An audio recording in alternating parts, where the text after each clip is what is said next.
नमस्कार, मैं हुमाही सिंह और आप देख रहे हैं नेक्स्ट 9 न्यूज।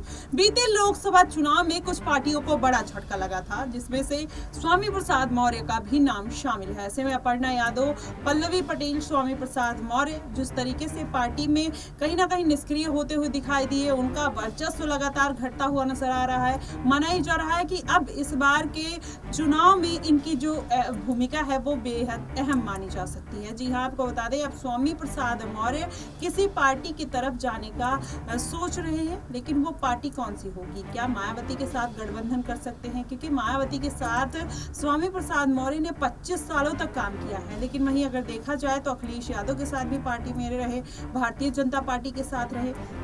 लेकिन ये बातें क्यों निकल कर आ रही है? केशव प्रसाद मौर्य ने भारतीय जनता पार्टी से कहीं ना कहीं बगावत करने की सोच ली है। अब क्या स्वामी प्रसाद मौर्य केशव प्रसाद मौर्य को सपोर्ट करते हुए नजर आएंगे, या फिर स्वामी प्रसाद मौर्य का जो सबसे फेवरेट अगर कह लीजिए प्लेस है वो मायावती की पार्टी है। 25 सालों तक काम करना, कहीं ना कहीं ये माना जा रहा है कि अब स्वामी प्रसाद मौर्य मायावती का रुख कर सकते हैं। ऐसे में देखा जाए तो मायावती की भी पार्टी को कद्दावर नेता की जरूरत है। जिस तरीके से पार्टी के अच्छे नेता मायावती का साथ छोड़कर चले जाते हैं, माना ही जा रहा है कि अगर स्वामी प्रसाद मौर्य आते हैं तो शायद मायावती की पार्टी को एक नया आयाम मिलता हुआ नजर आएगा। ऐसे में अब देखा जाए तो मायावती बिहार की तरफ रुख करने वाली है। वो बिहार का जो मुद्दा है मायावती उठाने वाली है।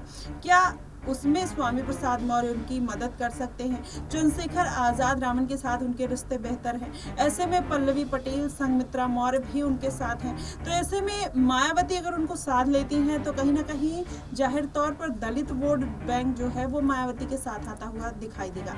लेकिन वहीं अगर पल्लवी पटेल का जिक्र किया जाए तो अब योगी आदित्यनाथ से मिलते हुए नजर आ रही हैं। अगर योगी आदित्यनाथ उनको अपनी पार्टी में शामिल कर लेते हैं तो जाहिर तौर पर स्वामी प्रसाद मौर्य का जो पल्लवी पटेल का एक सपोर्ट है वो भी खत्म होता हुआ नजर आएगा। क्योंकि स्वामी प्रसाद मौर्य ने जब से भारतीय जनता पार्टी छोड़ी है तब से कहीं ना कहीं लगातार भारतीय जनता पार्टी को घेरते हुए नजर आए हैं, भारतीय जनता पार्टी की तमाम पॉलिसीज को क्रिटिसाइज करते हुए नजर आए हैं। यहाँ तक कि देखा जाए तो अखिलेश यादव के साथ भी गठबंधन टूटने के बाद स्वामी प्रसाद मौर्य ने उनको भी नहीं छोड़ा, उनको भी कहीं ना कहीं गलत तरीके की अभद्र भाषा का भी प्रयोग किया था।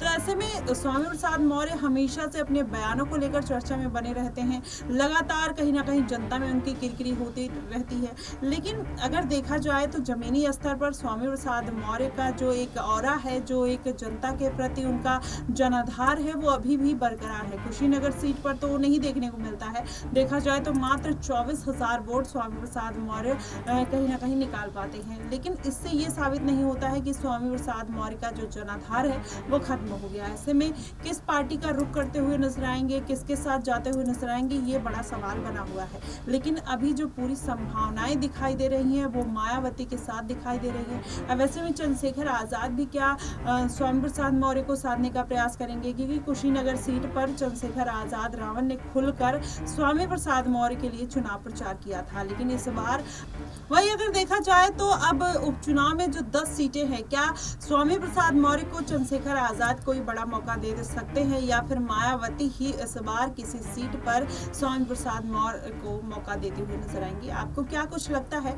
आप हमें कमेंट बॉक्स में जरूर बताइएगा। फिलहाल के लिए बस इतना ही। देश और दुनिया की तमाम खबरों के लिए हमारे साथ बने रहिएगा नेक्स्ट न्यूज पर।